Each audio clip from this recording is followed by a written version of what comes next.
चलो देखो, यानी कि अगला सबसे यानी कि थर्ड नंबर वाला होगा ना, ये थर्ड नंबर वाला है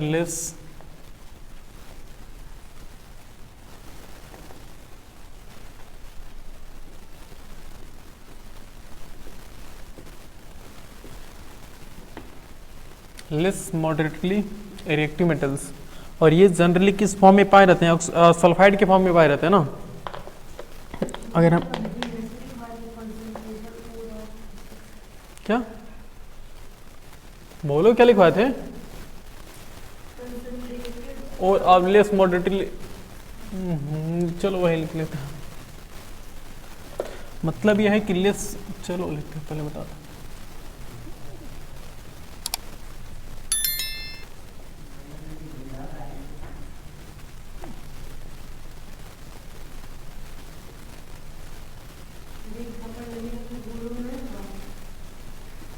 हम तुम शांत रहो, क्यों बोल रहे?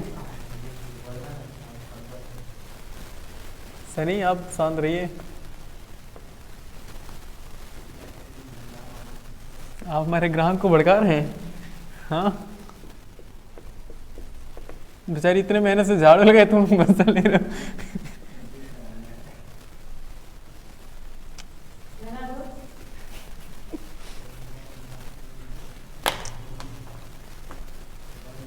नहीं मेमा जी कोई बात नहीं, वो सब जानबूझ के सब हंसी कर रहे हैं। आपको इस बात पे सीरियस नहीं होना चाहिए।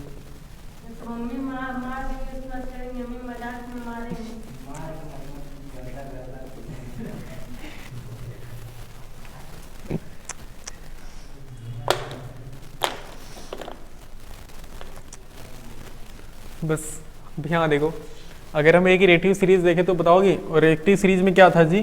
पी से क्या था? Potassium, sodium, calcium, magnesium, PSCM AZ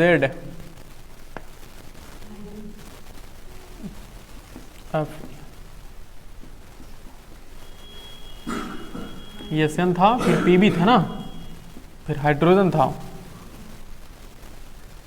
copper और मरकरी, AU नहीं AG AU ऐसे था ना। तो यहाँ से हम हाइड्रोजन को निकाल सकते हैं ना, कि हाइड्रोजन को हम जनरली मेटल की तरह हम मानते हैं, लेकिन वो कोई इसका सॉलिडिफिकेशन नहीं है अभी तक। ये क्या है? हाइड्रोजन वाला एक सफर में चलता भी है। ओके, तो बाकी ये जो हमारे पास है कापर, मरकरी, सिल्वर, गोल्ड, ये सब किस कैटेगरी में आते हैं? ये सब लेस रिएक्टिव में आते हैं ना। तो इनके हम सल्फाइड, जैसे कि हमारे पास है, हमने अगर याद करो तो देखा था लेस रिएक्टिव, लेस मॉडरेटली, ये मॉडरेटली कहाँ गया? ये नहीं है ना, लेस रिएक्टिव मेटल है ना जी। तो लेस रिएक्टिव मेटल में कौन कौन आ सकते हैं? Hg, Cu, Cu Ag आ सकता है, लेकिन वो सब नहीं, वो है नहीं ज़्यादा इसमें।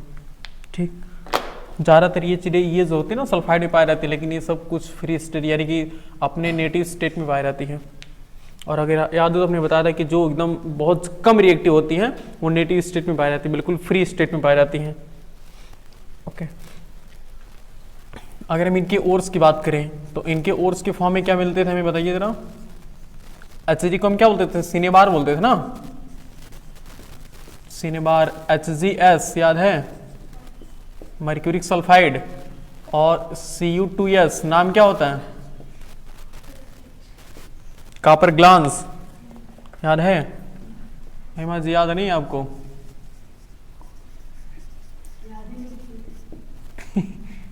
कब याद करोगे? बोलिए, हमें तो नहीं याद किए थे, हमको भी याद हो गया ना। 3 तारीख को?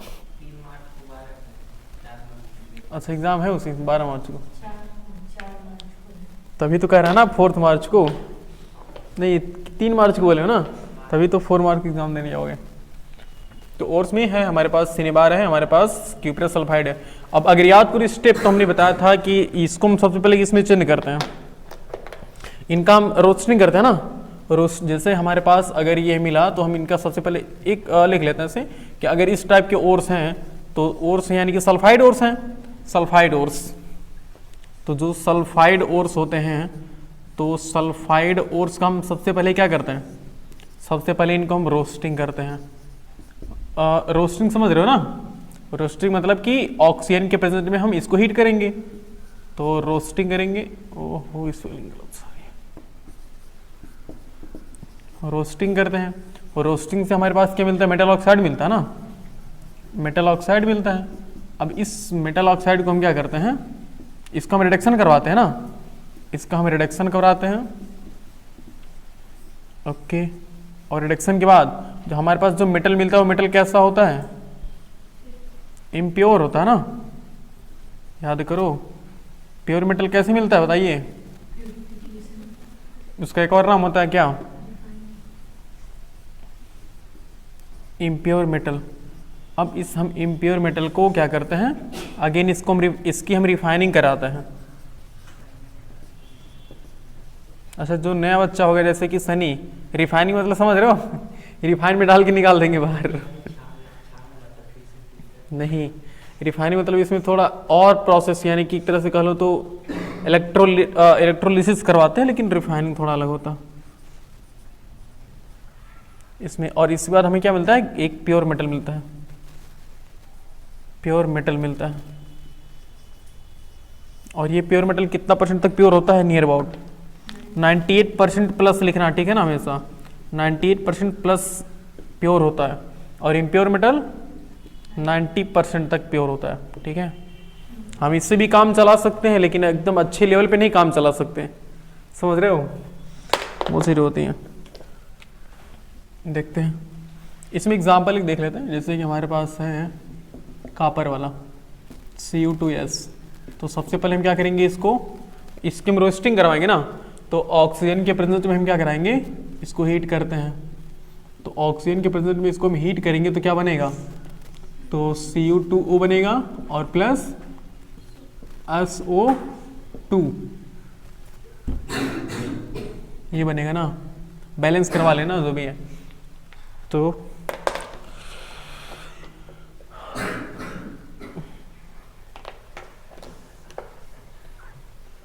उसके बाद जो हमारे पास Cu2, ये क्या मेटल ऑक्साइड हो गया ना, यह cuprous oxide, cuprous oxide, copper oxide बोलते हैं। अब इस Cu2O को हम क्या करेंगे, बोलो, रिडक्शन करवाएंगे ना, इसका हम रिडक्शन करवाएंगे, इसको हम रिडक्शन करवाते हैं। तो यहाँ से क्या बनेगा, यहाँ से कॉपर अलग हो जाता है और CO क्या होता है, कॉपर अलग हो जाता है, कार्बन मोनोऑक्साइड बाहर निकल जाती है ना, ये कॉपर हमारे पास, यानी कि प्योर मेटल आ जाता है, copper metal. Copper impure metal का लो, मतलब ये मेटल कैसा है, इम्प्योर है, कॉपर मेटल। और बाकी हमारे पास से क्या बन जाता है, carbon monoxide, carbon monoxide, carbon monoxide. तो अब जो हमारे पास एक कार्बन मिला है, ये बिल्कुल कैसा, मतलब बिल्कुल नहीं कह सकते, लेकिन हाँ, कॉपर जो मेटल है ये कैसा है, इम्प्योर है। अब इसकी इम्प्योरिटी को खत्म करने के लिए हम क्या करेंगे, प्यूरिफिकेशन करेंगे ना, प्यूरिफिकेशन या फिर रिफाइनिंग बोलते हैं।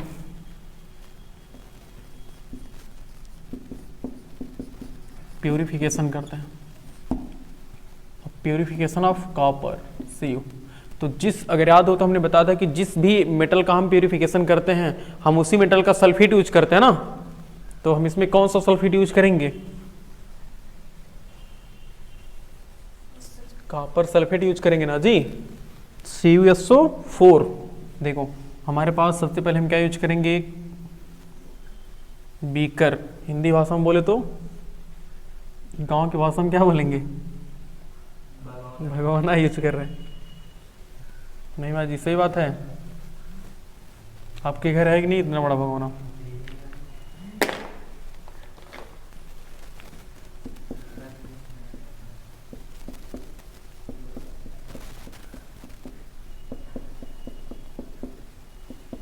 ये क्या है इमेज बताइए? पॉइंट है? मैथमेटिक्स थोड़ी पढ़ा रहे हैं, कॉपर सल्फेट बना रहे हैं ना जी, भावनाओं को समझिए आप।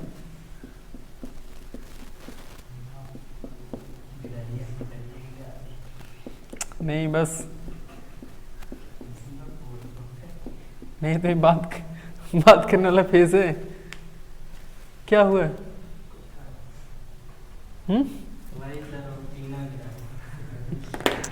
क्या बताया प्रेम, उससे है ना, तो प्रेम का ध्यान लग रहा है उसमें। CSO4 कॉपर सल्फेट का सॉल्यूशन है ना जी, तो हम इसमें कॉपर रॉड डालेंगे ना।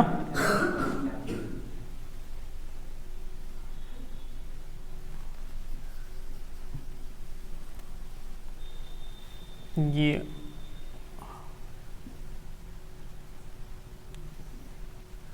अच्छा, जो प्योर मेटल रहेगा उसको हम बिल्कुल पतला यूज करेंगे ना, कुछ ज़रूरी नहीं उसको हम पतला यूज करेंगे, ज़्यादा मोटा नहीं यूज करेंगे। ये कैसा मेटल है ये जानते हो? जब हम कॉपर का प्यूरिफिकेशन करेंगे तो कॉपर की एक प्योर मेटल लगाएंगे इसमें। ये प्योर मेटल ऑफ कॉपर है जो हमारे पास पहले से था,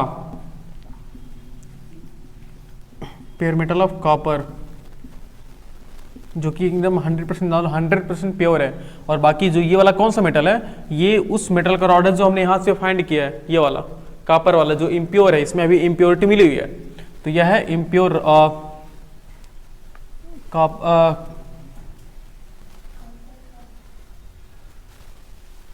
कैसे लिखते हैं जी?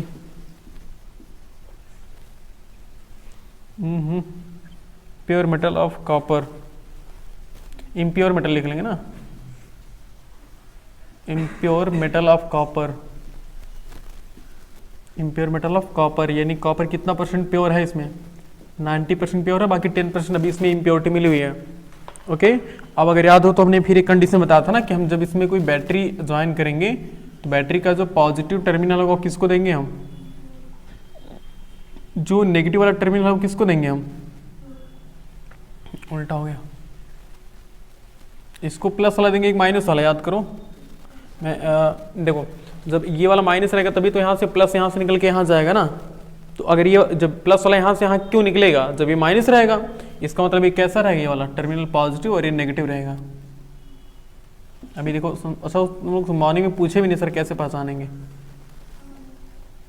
आ गया था, क्योंकि वो पहले से ना जुगाड़ ये होता है कि आखिर यहाँ से जब मेटल निकलेगा तो मेटल हमेशा प्लस मेटल हमेशा प्लस यानी कि पॉजिटिव चार्ज बनाता है ना, तो अगर पॉजिटिव चार्ज है तो नेगेटिव चार्ज की तरफ अट्रैक्ट होगा, इसका मतलब ये नेगेटिव होना चाहिए, इसी वजह से हम इसको नेगेटिव टर्मिनल से अटैच करते हैं, ज्वाइन करते हैं।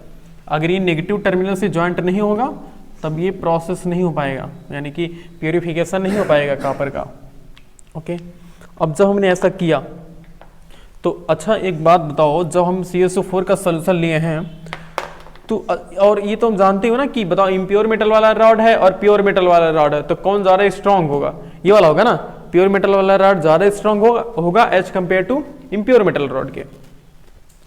और हमने इसमें CSO4 मिलाया है, तो CSO4 का सॉल्यूशन है यानी कि Cu2 प्लस और SO4 2 माइनस, ये ऐसे इसमें क्या होंगे, ऐसे सब ब्रेक हो जाएंगे ना। अब जब हम इलेक्ट्रोलिसिस यानी कि जैसे हम इलेक्ट्रिसिटी फ्लो करवाते हैं तुरंत ये वाला पूरा का पूरा रॉड कैसा हो जाता है, पूरा का पूरा रॉड पॉजिटिव हो जाता है, पॉजिटिव हो जाता है, और ये पूरा का पूरा रॉड कैसा हो जाता है, नेगेटिव हो जाता है। तो अब जैसे नेगेटिव होता है प्योर वाला, तुरंत ही क्या करता है, कॉपर के आयंस को अपनी तरफ खींचने लग जाता है। तो जब कॉपर के आयन को अपनी तरफ खींचने लग जाता है उसके बाद कॉपर यहाँ पर ज्वाइंट होने लगेगा। देखो कैसे। अच्छा, इस रॉड को हम कौन सी रॉड बोलते हैं? कैथोड नहीं, कैथोड। तुम बार बार तुमको बता चुके। कैथोड क्या पढ़ोगे? पढ़ो, क्या पढ़ेंगे? पढ़ दीजिए एक बार। कैथोड नहीं, कैथोड। ये तो यहां से अब देखो एनोड और कैथोड पर कौन कौन सा मैकेनिज्म होगा वो हम समझाते हैं। तो एट कैथोड, कैथोड पर आने वाले आयंस को हम कौन सा आयन बोलते हैं? क से कैथोड, क से कैटायन, और से एनोड, और से एनायन। तो कैथोड पर जाने वाले आयंस को हम क्या बोलते हैं, कैटायन बोलते हैं, और एनोड रॉड पर जाने वाले आयंस को हम एनायन बोलते हैं। इस वजह से जो नेगेटिव पॉजिटिव आयंस होते हैं उसको हम कैटायन बोलते हैं, और जो नेगेटिव आयंस होते हैं उसको हम एनायन बोलते हैं। जबकि उसी का उल्टा, जो पॉजिटिव रॉड होता है उसको हम एनोड बोलते हैं, जो नेगेटिव रॉड होता है उसको हम कैथोड बोलते हैं। तो इसको ऐसे याद रखना कि कैथोड के पास जाने वाले आयन को हम कैटायन बोलते हैं, और एनोड के पास जाने वाले आयंस को हम एनायन बोलते हैं। उससे याद रखना आसान होगा। तो एट कैथोड, कैथोड पर क्या फिनोमेना होगा, तो हम देखेंगे कि कैथोड पर जो Cu2+ इस सोल्यूशन का है, सबसे पहले उस सोल्यूशन का Cu2+ इस प्योर रॉड के पास आएगा। अब ये Cu2+ है, इसका मतलब क्या, इसने 2 इलेक्ट्रॉन लूज किया ना, तो अब ये जब इसके पास आएगा तो ये कहेगा हमारे पास इलेक्ट्रॉनों का भंडार है, गोदाम है इलेक्ट्रॉनों का, ये 2 इलेक्ट्रॉन इसको देगा। तो ये Cu2+ जैसे ही 2 इलेक्ट्रॉन पाया, पहले तो आयंस था, तो जैसे ही 2 इलेक्ट्रॉन पाए तुरंत इसका आयनिक चार्ज खत्म हो गया ना, तुरंत एक कापर बन गया, एकदम बिल्कुल कापर मेटल बन गया। और कापर मेटल बन गया, कहा कि अब हमें कहीं जाने की जरूरत नहीं, बस वो यहीं चिपक जाता है। समझ पा रहे हो। अब जैसे एक हम सोचो, अगर हमने एक कॉपर आयन यहां पर कर दिया, तो अब इस सोल्यूशन में कॉपर आयन, जो कॉपर आयन की एक तरह से डेंसिटी समझे, तो कॉपर आयन की डेंसिटी क्या हो गई, कम हो गई। तो कॉपर आयन की जब मतलब किसी भी सोल्यूशन में अगर 2 आयन्स हैं तो एक आयन की अगर डेंसिटी कम हो जाती है तो हम कहते हैं कि उस सोल्यूशन का इक्विलिब्रियम डिस्टर्ब हो रहा है। इक्विलिब्रियम होता है कि दोनों आयंस सेम होने चाहिए। तो जब इस सोल्यूशन का इक्विलिब्रियम डिस्टर्ब होगा तो यहां से अब एक ही ऑप्शन है कि या तो इन दोनों में से कोई टूटे, तो अभी इसके पास ये तो बहुत ज्यादा स्ट्रांग है क्योंकि प्योर मेटल है, और ये इम्प्योर मेटल है, तो अभी इसमें इम्प्योरिटी मिली हुई है। तो अब यहां से ब्रेक होना शुरू करते हैं। इस सोल्यूशन की प्योरिटी को, सोल्यूशन की इक्विलिब्रियम को मेंटेन रखने के लिए इस इम्प्योर रॉड से कॉपर आयन निकलते हैं। अब जैसे ये देखा कि भाई इस सोल्यूशन में कॉपर आयन नहीं है, तो सोल्यूशन के लिए दिक्कत की बात है। तुरंत यहां से क्या होता है, अब इस पर क्या होता है कि जो कॉपर आयंस होते हैं वो 2 इलेक्ट्रॉन इसी को छोड़ देते हैं। 2 इलेक्ट्रॉन क्या करते हैं, इसी पर छोड़ करके 2 इलेक्ट्रॉन छोड़ते हैं जी, हाँ 2 इलेक्ट्रॉन छोड़ करके इसी पर चले जाते हैं। लेकिन अभी रुको, ये बता दें, पहले इसका बता देते हैं कि ये तो कैथोड पर हो गया, और बाकी एनोड पर 2 फिनोमेना चलते हैं। देखो एट एनोड, एनोड पर ये भी तो चलेगा कि जो SO4- वो कहाँ जाएगा भाई, जब ये पॉजिटिव चार्ज है तो नेगेटिव कैथोड, मतलब कैथोड की तरफ जाएगा, और जो नेगेटिव चार्ज है वो एनोड की तरफ जाएगा। तो अब एनोड पर ये SO4 जाता है, तो SO4 क्या करता है, SO4 है ये। अब ये जाता है इसके पास, तो अब यहां से क्या करेगा, देखो ये इसको इलेक्ट्रॉन दे देगा, 2 इलेक्ट्रॉन इसके पास एक्स्ट्रा है ना जी, तो ये पॉजिटिव रॉड के पास यानी कि एनोड के पास गया, उसको 2 इलेक्ट्रॉन दे देते हैं, यानी कि 2 इलेक्ट्रॉन लूज कर लेता है और अपने SO2 और O2 के फॉर्म में क्या होता है, निकल जाता है, दोनों गैस के फॉर्म में बाहर निकल जाते हैं।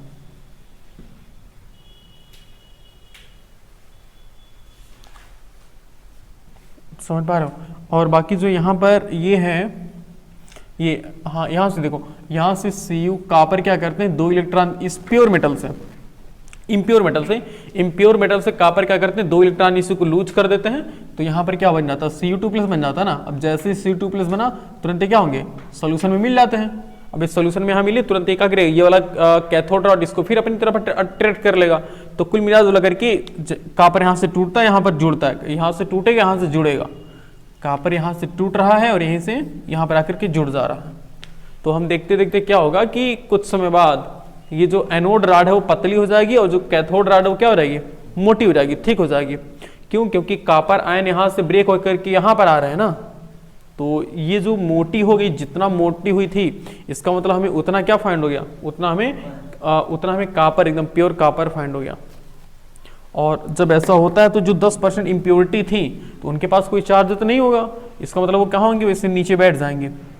तो जो इम्प्योरिटी होती है नीचे बैठ जाती है। इसको हम क्या बोलते हैं, इसको हम एनोड मड बोलते हैं ना। एनोड से निकलने वाले कचरे को हम एनोड मड बोलते हैं। जैसे नहीं साइकिल में तो हम मोटर गार्ड नहीं, मड गार्ड होता ना, तो मड गार्ड कीचड़ से सुरक्षा प्रदान करने वाला मड गार्ड। उसी तरह से ये क्या है, एनोड मड है, एनोड से निकलने वाला जो मड मतलब कीचड़, कचरा है, ठीक है। तो तब हमारे पास जो ये मेटल मिलता है ये आकर इसी पर जो Cu2+ है ना, 2 इलेक्ट्रॉन इसको दे करके यहीं पर चिपक जाते हैं, इसे ले करके यहीं पर चिपक जाता है। तो धीरे धीरे क्या होगा, ये रॉड देखते देखते देखते देखते क्या हो जाएगा, बिल्कुल मोटा हो जाएगा, क्योंकि इस पर बहुत ज़्यादा कॉपर के मेटल्स आकर के चिपकने लग जाएंगे, कॉपर के एटम्स आकर के चिपकने लग जाएंगे। और इस कैथोड एनोड वाले रॉड पर क्या होगा, एनोड वाले रॉड के बगल में क्या होगा कि SO4 जब ब्रेक होता है तो SO2 और O2 यानी कि सल्फर डाइऑक्साइड और ऑक्सीजन के फॉर्म में से नीचे से ऊपर जाता रहता, ये चीज़ें होती है, समझ गए। तो यही प्रोसेस ही हमारा क्या कहलाता है, प्यूरिफिकेशन कहलाता है, नोट कर लो।